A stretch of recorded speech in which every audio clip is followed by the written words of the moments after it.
السلام عليكم ورحمة الله وبركاته. مقعيق وأنيسة جنال كداواني سنوات أنيسة رجفيعا maanta waxaan noo wadaa sidee gurigaaga uga samaysan kartaa beer ama sidee ku bilaabi kartaa home garden wadamada hormaray khaasatan Yurub, America, Aasiya iyo xitaa qaar kamid ah Afrika.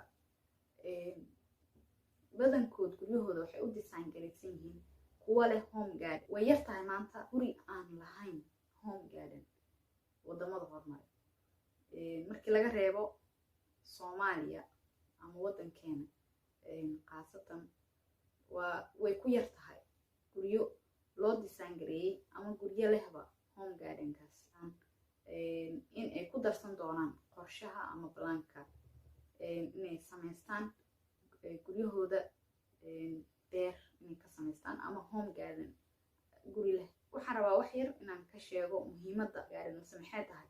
haddii aan samaysto maxaan ka helaa, maxaan ka faa'iidaa.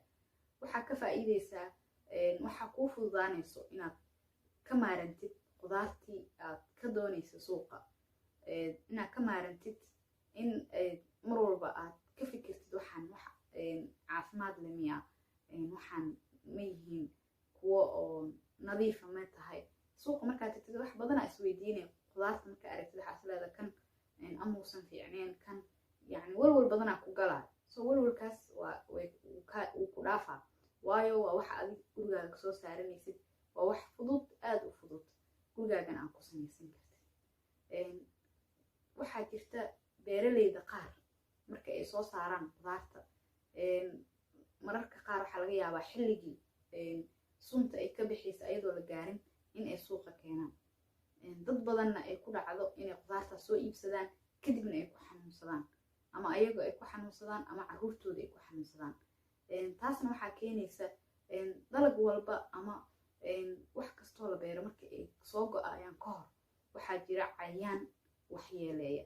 siduusa cayayaankaas u waxyeeleen beeraleyda waxaa jira sun ay isticmaalaan oo way buufiyaan intaan lasoo gurin ka hor si ay uga hortagaan cayayaankaas inuu waxyeeleeyo dalagooda.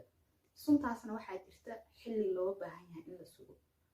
markii la buufiyo kadib waxaa jirta sun walba sharci gooniya ay leedahay ayaa jira. ugu yaraan 3 beri inaad sugtid ayay ku amrayaan sumaha qaar, kuwa qaar 5 beri inaad sugtid. markaa buufis kadib 5 beri kadib ayaa guran kartaa ayay ku leeyihiin. soo beeraleyda qaar waxaa laga yaabaa inaysan qaadanin sunta sharcigeeda aysan raacin ayaga markay buufiyaan ayaga isdhahaan xilligan way okay iska soo gurtaan. soo taasoo kalena dadka waxay dhibaateynaysaa dadka shacabka oo soo iibsanaya qudaartaas ayay dhib ku keeni kartaa. soo waxaasoo dhan waxaa jira waxaa uga maarmi kartid adiga gurigaaga ku samayso qudaartaada. sidee u samaysan kartaa? waxaa jira 8 step oo haddii aad raacdid ay kuu fududaanayso inaad gurigaaga si fudud ugu samaysatid beer ama home garden. stepka koowaad waxa uu yahay in aad go'aansatid ama aad liisgareysatid waxa aad jeceshahay inay gurigaaga ka baxaan. stepka labaad waxa uu yahay in aad dooratid position ama location ku habboon gurigaaga beerta dhankee ka samaynaysaa. dhan walba uma dooran kartid inaad beer ka dhigtid, waa inaad u fiirisid dhanka ugu qorax helka badan waa dhankee gurigaaga, dhanka ugu iftiin helka badan waa dhankee. adiga u fiirinaysid inaad dooratid positionka ama locationka aad ka samaynaysid beerta. waayo geeduhu waxaa qasab ah ama waxay u baahan yihiin ugu yaraan maalintii in ay helaan 5 saacadood oo qorax ah ama iftiin ah. stepka saddexaad waxa uu yahay in aad soo iibsatid qalabka aasaasiga ee loo isticmaalo beerta. stepka afraad waxa uu yahay in aad tijaabisid carradaada, waayo carrada way noocyo badan tahay. dalag walbana waxaa jira carro uu ku bixi karo. soo carrada gurigaaga ma tahay carradii ay ku bixi lahaayeen dalagaadi aad qorshaysatay ama dalaga aad rabtid inaad ku beeratid gurigaaga. stepka shanaad waxa ay tahay in aad diyaarisid dhulka qaab loo diyaariyaa jiro markii aad rabtid inaad abuuritaanka bilaawdid. waa marka hore inaad dhulkaaga. stepka lixaad waxay tahay in aad soo iibsatid abuurkii abuuri lahayd adigoo ka hor intaada soo iibsanna iska tijaabinaya abuurkaas inuu yahay mid caafimaad qaba ama mid bed qaba.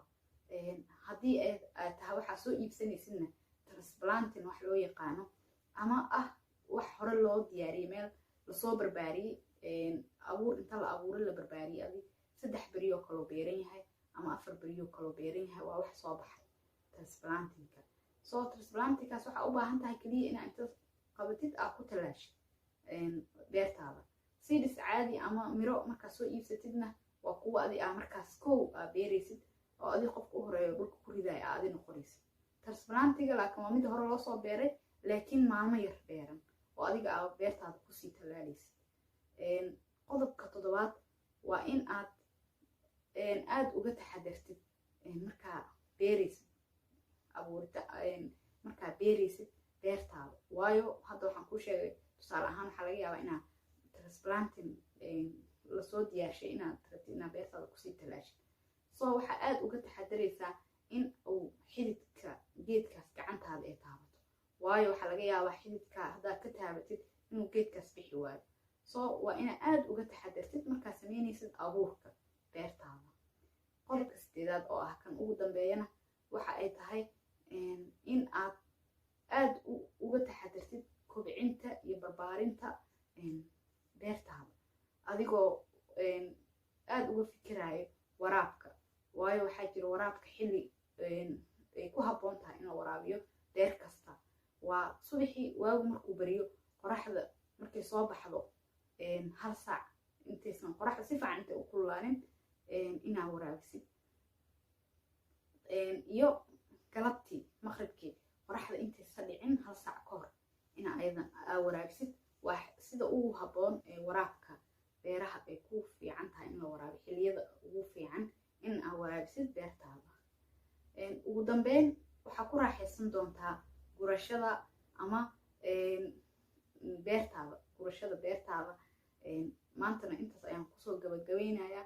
waxaan rajaynayaa inaad fikrad ka heli doontiin qaabka ay tahay inaad u beertid inaad u bilaawdid beer gurigaaga ku fudaa doonta hadda kadib inaad gurigaaga beer ka samaysatid.